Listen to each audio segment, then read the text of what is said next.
శ్రీ గురుభ్యో నమః. హరి ఓం. అందరికీ నమస్కారం. ఎవరైతే నా విభూతుల గురించిన యోగమును తెలుసుకోగలుగుతున్నాడో అతడి యోగము నిష్ఠ అచలమైనది, చలించనిది. ఇందులో ఎటువంటి సందేహము లేదు. ఇక్కడ 2 పదాలు వాడారు. ఒకటి యోగము, 2 విభూతి. యోగము అంటే ఒక అర్థం కలయిక, ఒకదానితో ఒకటి కలవడం, 2గా ఉన్నవి ఒకటి కావడం. మరొక అర్థం యోగము అంటే ఒక వస్తువు తన అవ్యక్త రూపంలో ఉండడం, అంటే సూక్ష్మ రూపంలో ఉండడం. విభూతి అంటే ఆ సూక్ష్మ రూపం స్థూల రూపంగా వ్యక్తం కావడం. విత్తనం ఉంది, అందులో మొక్క, చెట్టు, మహావృక్షం అవ్యక్తంగా ఉంది. దానిని భూమిలో నాటడం మొదలైన ప్రక్రియల వలన అది వ్యక్తమైంది. విత్తన రూపంలో దాగి ఉన్న వృక్షము యోగము అయితే అది ప్రకటితం కావడం విభూతి. పాలలో వెన్న, వెన్నలో నెయ్యి ఉన్నాయి. పాలలో తోడు పెడితే పెరుగు, పెరుగును చిలికితే వెన్న, వెన్న అగ్నితో సంయోగం చెందితే నెయ్యి.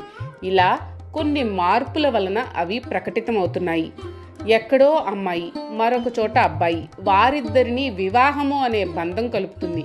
అప్పటిదాకా అవ్యక్తంగా ఉన్న సూక్ష్మ శరీరము వారు తీసుకునే ఆహారం ద్వారా వారిలో ప్రవేశించి అండంగా, పిండంగా, శిశువుగా, మనిషిగా మారుతున్నాడు, వ్యక్తమవుతున్నాడు. దీనినే విభూతి అంటారు. గురువు గారిలో ఉన్న జ్ఞానము యోగ రూపంలో ఉంటుంది. అది శిష్యుడికి చెప్పినప్పుడు విభూతి రూపంలో ఆయనలో నుండి బయటకు వస్తుంది. అలాగే ఈ చరాచర జగత్తు అంతా పరమాత్మలో అవ్యక్తంగా యోగ రూపంలో ఉండి విభూతులుగా ప్రకటితమవుతూ ఉంటుంది. ఈ వ్యక్త అవ్యక్తముల గురించిన జ్ఞానం తెలిస్తే పరమాత్మ గురించి తెలిసినట్లే. అందుకే నా విభూతిని అంటే నా ఐశ్వర్యమును, నా మహిమను గురించి ఎవరు తెలుసుకుంటారో, నాతో ఎవరు సంయోగం చెందడానికి ప్రయత్నిస్తారో అతనికి అవికంపేన యోగేన అంటే ఎలాంటి ప్రకంపనలు అంటే ఒడిదుడుకులు లేని యోగము సిద్ధిస్తుంది. ఇందులో సందేహం లేదు అని ఘంటాపథంగా చెప్తున్నాడు పరమాత్మ. అంటే ఈ అనంత విశ్వం అంతా అతనికి యోగ రూపంలో తనలోనే కనపడుతుంది. అతడు ఎక్కడికి వెళ్ళనక్కర్లేదు. ఎక్కడ ఉన్నా తాను అనేక పుణ్యక్షేత్రములలో ఉన్న భావన కలుగుతుంది. ఎందుకంటే అతనికి నిశ్చలమైన యోగం సిద్ధించింది. అతడు ఈ ప్రపంచాన్ని స్థూల దృష్టితో కాకుండా యోగ దృష్టితో చూస్తాడు. మనం పరమాత్మను చేరుకోవాలంటే ముందు పరమాత్మను గురించి, ఆయన యొక్క అవ్యక్త రూపం గురించి అంటే యోగము గురించి తెలుసుకోవాలి. అలా తెలుసుకుంటే మోక్ష మార్గం సులభం అవుతుంది. ఏమీ తెలియకుండా, ఏం చేయాలో తెలియకుండా ఏం చేస్తాము?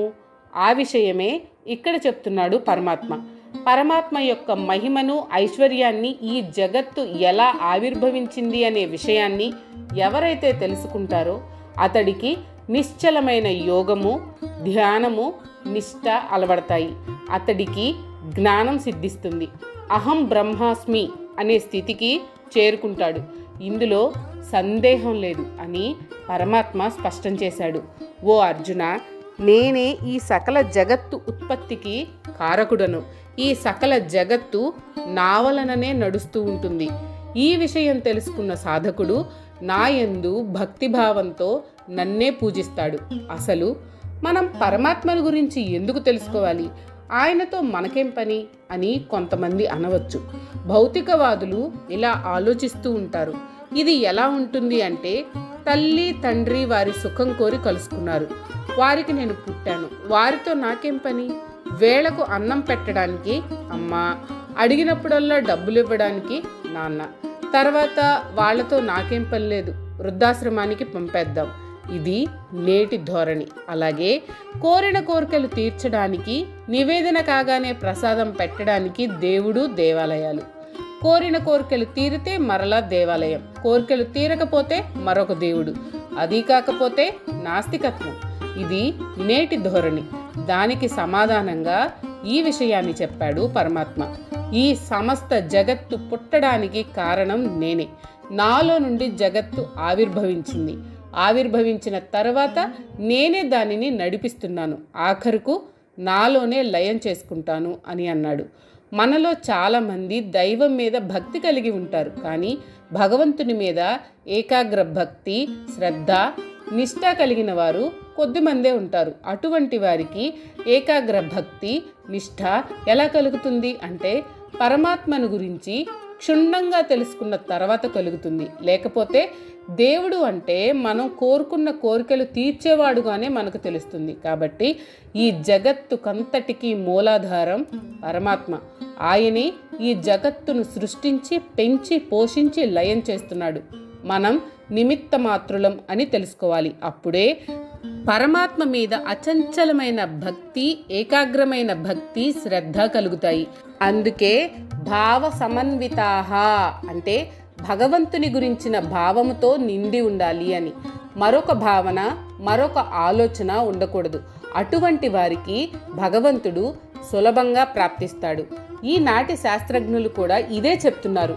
దైవ కణంలో నుండి బిగ్ బ్యాంగ్ ద్వారా ఈ విశ్వం ఆవిర్భవించింది, విస్తరిస్తూ ఉంది. తుదకు అంతా ఆ దైవ కణంలోకి చేరుతుంది.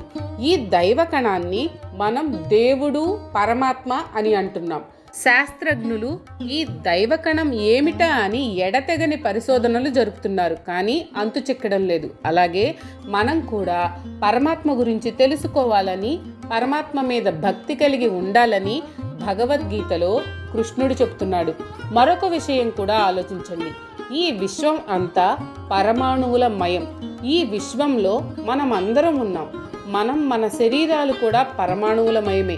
దీనికి మూలం దైవకణం అంటే ఒక పరమాణువు, అంటే పరమాత్మ ఒక్కడే.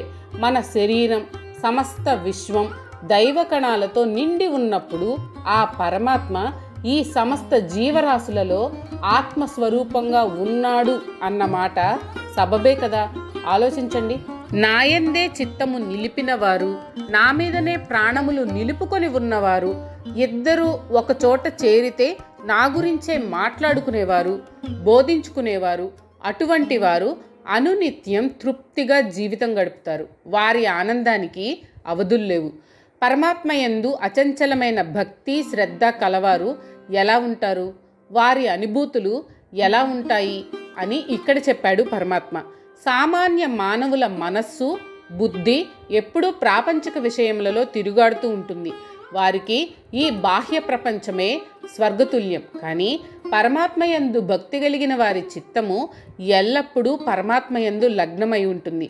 వారు తమ ప్రాణాలన్నీ పరమాత్మయందు నిలుపుకొని బ్రతుకుతూ ఉంటారు. అంటే ఈ ప్రాణములు సంచరించే జ్ఞానేంద్రియములు, కర్మేంద్రియములు, మనోబుద్ధి, అహంకారములు ఎల్లప్పుడూ పరమాత్మయందే నిలిచి ఉంటాయి. వారు ఏది చూసినా, విన్నా అంతా వారికి పరమాత్మమయంగా ఉంటుంది.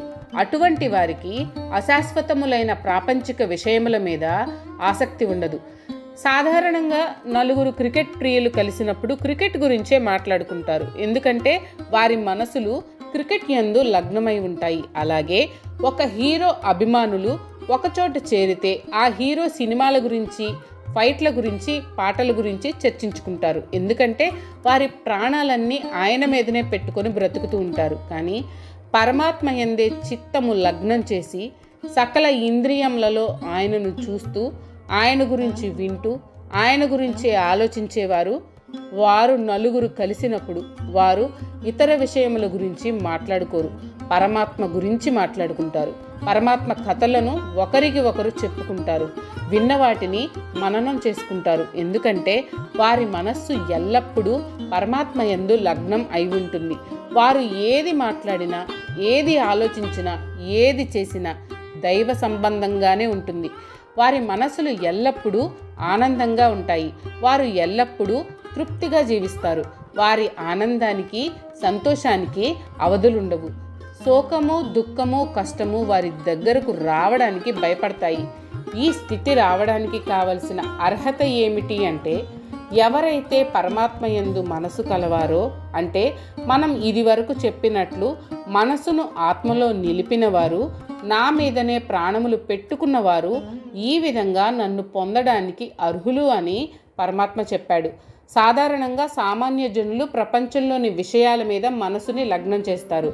వారి మనస్సు, చిత్తము, ప్రాణములు, ఇంద్రియములు అన్నీ ప్రాపంచిక విషయముల మీదనే లగ్నమై ఉంటాయి. కానీ భగవంతుని మీద భక్తి కలవారు, తమ మనసు భగవంతుని మీద లగ్నం చేసిన వారు, తమ ప్రాణములు అన్నీ భగవంతుని మీదే పెట్టుకొని బ్రతుకుతున్నవారు వేరే ఉంటారు.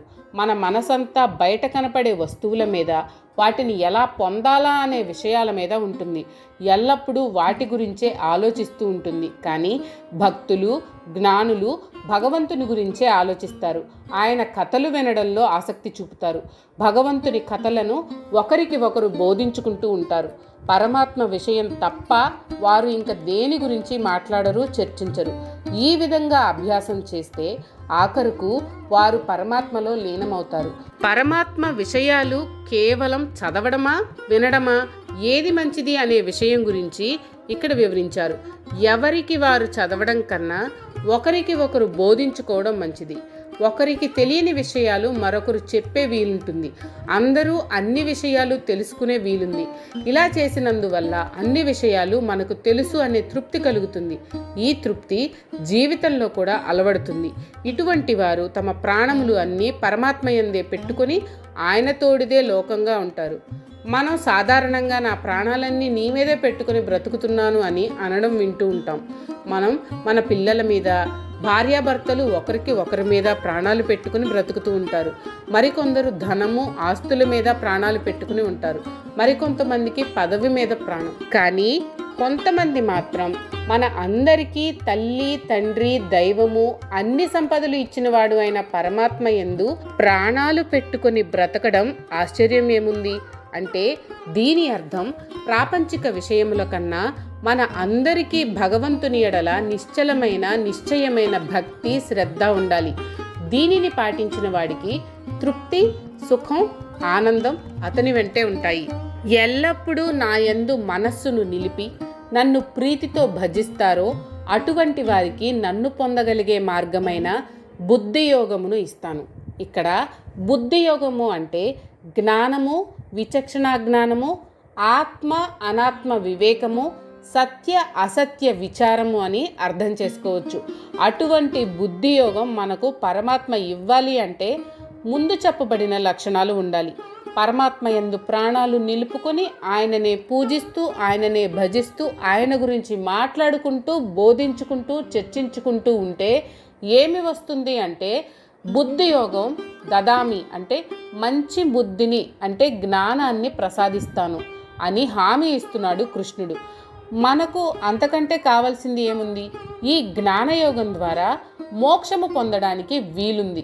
మరి ఆ జ్ఞానం పొందడానికి కొన్ని షరతులు విధించాడు పరమాత్మ. అవేంటంటే, ఇది వరకు చెప్పినవే మరలా చెప్తున్నాడు. ఎందుకంటే మనకు ఎంత చెప్పినా విని అర్థం చేసుకునే శక్తి లేదు. అర్థం చేసుకున్న వాటిని మన మనసు అంగీకరించదు. అందుకే మరలా చెప్తున్నాడు. మొదటిది, ఎల్లప్పుడూ పరమాత్మ యందు మనసు లగ్నమై ఉండాలి.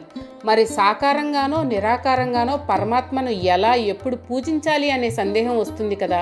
దానికి సమాధానమే సతత యుక్తానాం అంటే ఎల్లప్పుడూ నాయందే యుక్తుడు అయి ఉండాలి. ఏదో కాసేపు దేవుడి ముందు కూర్చోవడం కాదు.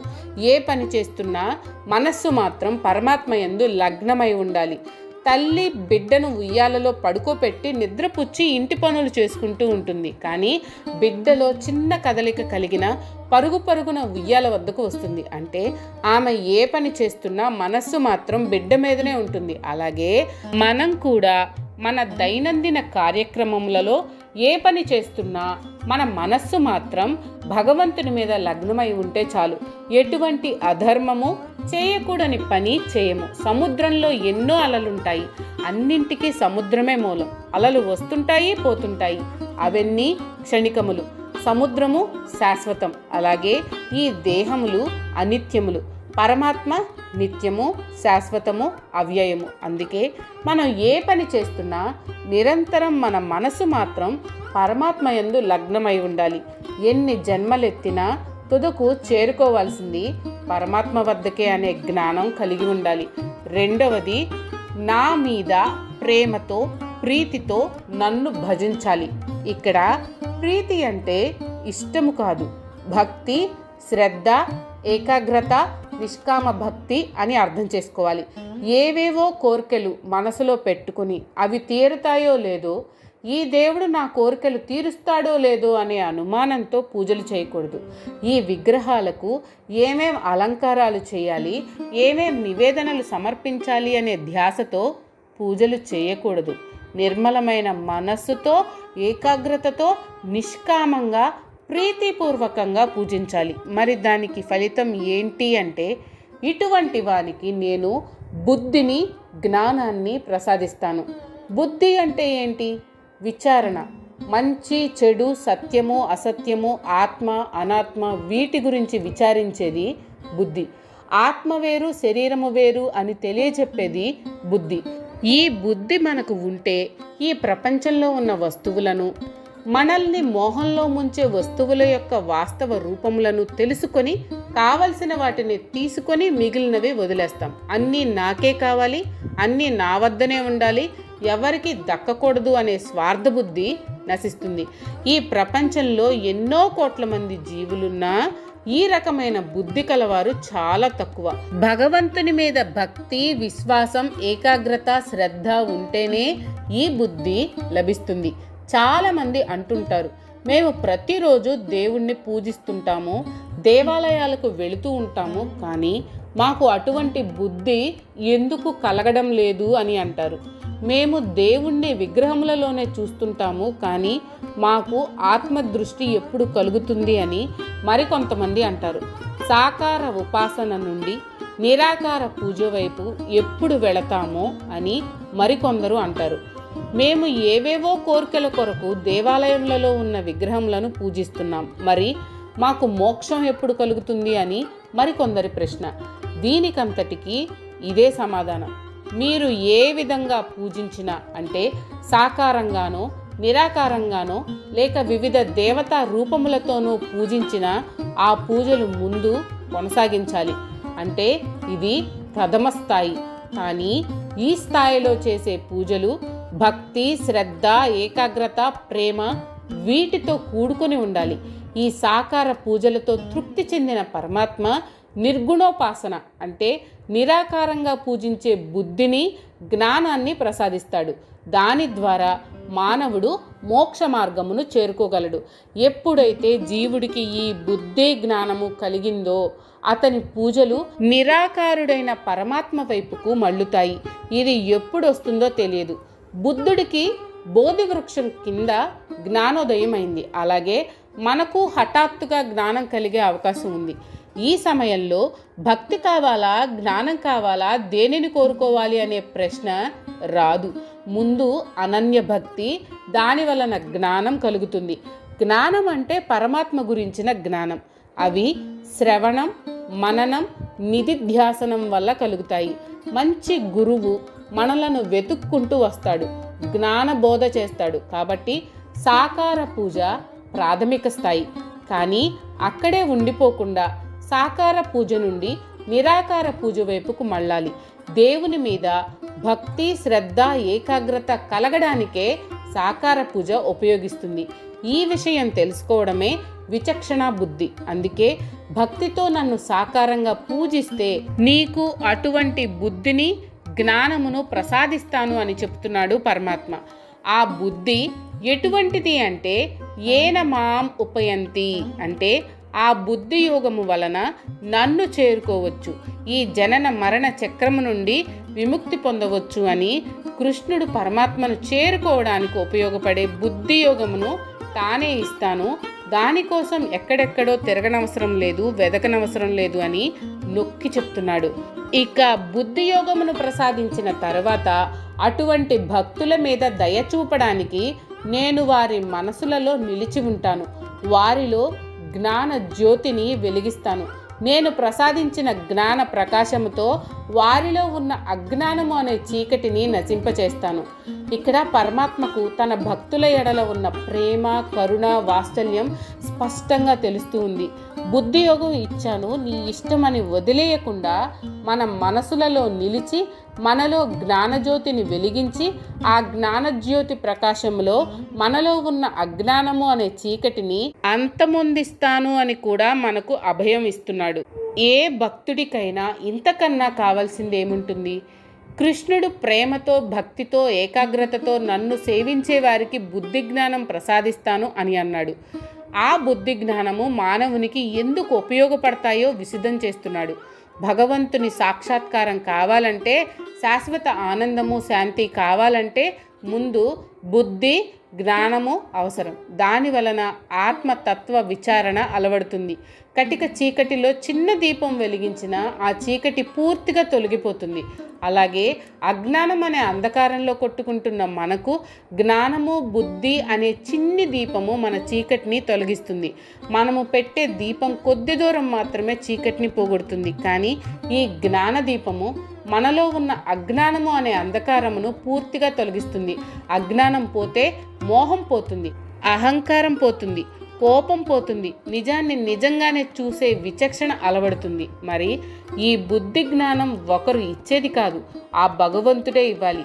అందరిలో భగవంతుడు ఉన్నాడు, కానీ వారికి బుద్ధి జ్ఞానం ఉండదు. కారణం, వారు భగవంతుడిని నమ్మరు, ఆయన గురించి తెలుసుకోరు. పైగా వితండవాదాలు చేస్తుంటారు. అంతా నేనే, అంతా నా వలననే జరుగుతుంది అని అహంకరిస్తూ ఉంటారు. అదే అజ్ఞానం. ఆ అజ్ఞానం అనే చీకటి పోవాలంటే భగవంతుణ్ణి పూజించాలి. అలా పూజిస్తేనే జ్ఞానం, బుద్ధి భగవంతుడు మనకిస్తాడు. కాబట్టి ప్రతివాడు మొట్టమొదట సాకారంగానో, నిరాకారంగానో, నిర్మలమైన మనస్సుతో, ఏకాగ్రతతో భగవంతుణ్ణి పూజించడం మొదలు పెట్టాలి. అప్పుడు నేను వారి వెంటనే ఉంటాను, వారిలో నిలిచి ఉంటాను అని చెప్తున్నాడు పరమాత్మ. ఆత్మభావస్థ అంటే వారి ఆత్మలలో నిలిచి ఉంటాను అని అంటున్నాడు. మనం చేసే ఏ సంకల్పమైనా, పని అయినా భగవంతుడు మన వెంట ఉండి అది మంచిదా చెడ్డదా అనే విచక్షణ మనకు కలిగిస్తూ ఉంటాడు. కాబట్టి ఎవ్వరూ చెడు సంకల్పములు చెయ్యరు, దుర్మార్గములు చెయ్యరు, హింస చెయ్యరు. ఎందుకంటే భగవంతుడే మనలను లోపల ఉండి నడిపిస్తున్నాడు. తమహ నాశయామి అంటే మనలో ఉన్న అజ్ఞానము అనే చీకటిని నాశనం చేస్తాడు.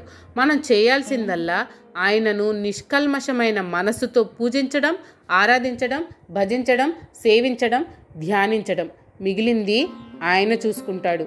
ఓ కృష్ణ, నీవు పరంబ్రహ్మవు, పరంధాముడవు, పవిత్రుడవు, అందరికంటే శ్రేష్ఠుడవు. నీవు అన్ని శరీరములలో వెలుగుతున్న పురుషుడవు, శాశ్వతుడవు, దివ్యుడవు, ఆదిదేవుడవు, పుట్టుకలేని వాడివి, అందరికీ ప్రభువు. నీ గురించి పూర్వము ఋషులందరూ చెప్పారు. ముఖ్యంగా దేవఋషి అయిన నారదుడు, అసితుడు, దేవలుడు, వ్యాసుడు చెప్పారు. ఇప్పుడు నీవు స్వయంగా నీ గురించి చెప్పావు. ఇక్కడి దాకా విన్న అర్జునుడికి మామూలుగా కొన్ని సందేహాలు కలిగాయి. ఇన్ని విన్న తర్వాత ఇంకా సందేహాలు ఉన్నాయి అంటే కృష్ణుడు కోప్పడతాడేమో, అసలే యుద్ధానికి సమయమైంది, మరి తన సందేహాలు తీరేదెలా? అయితే అర్జునుడికి తన ఎదురుగా ఉన్న కృష్ణుడు సామాన్యుడు కాడు అని అర్థమైంది. అందుచేత ముందు కృష్ణుడిని కాస్త పొగిడి తర్వాత తన సందేహాల చెట్ట విప్పవచ్చు అని అనుకున్నాడు. అందుకే అర్జునుడు కృష్ణుడి గురించి పొగడడం మొదలుపెట్టాడు. కృష్ణ, నువ్వు సామాన్యుడివి కాదు అని అర్థమైంది. నీవు సాక్షాత్తు పరబ్రహ్మ స్వరూపుడవు, పరమునే ధామముగా కలిగిన వాడవు, పవిత్రుడవు. నీవు పరమ పురుషుడవు, అన్ని జీవరాశులలో ఆత్మస్వరూపంగా ఉన్నవాడివి, శాశ్వతుడవు అంటే జనన మరణములు మార్పులేని వాడివి, దివ్యుడవు, ఆదిదేవుడవు, నీకు పుట్టుకలేదు, అందరికీ వైభవం చేకూర్చేవాడివి. ఇవన్నీ నాకు తెలుసు అనుకుంటావేమో, అదేమీ లేదు. ఇది వరకు నీ గురించి నేను గొప్ప గొప్ప మహారుషుల నుండి, దేవర్షులు అయిన నారదుడు, అసితుడు, దేవలుడు, వ్యాసుడు మొదలగు వారి నుండి స్వయంగా విన్నాను. ఇప్పుడు నువ్వు కూడా నాకు చెప్పావు, నేను శ్రద్ధగా విన్నాను. అందుకే నాకు నువ్వు సామాన్యుడివి కాదు అని పూర్తిగా అర్థమైంది. మీకు కనుక ఈ వీడియో నచ్చినట్లయితే లైక్ చేయండి, అలాగే మీ ఫ్యామిలీ అండ్ ఫ్రెండ్స్ కి షేర్ చేయండి. ఛానల్లో కొత్త నోటిఫికేషన్స్ కోసం సబ్స్క్రైబ్ చేయండి, అలాగే పక్కనే ఉన్న బెల్ ఐకాన్ ని ట్యాప్ చేయండి.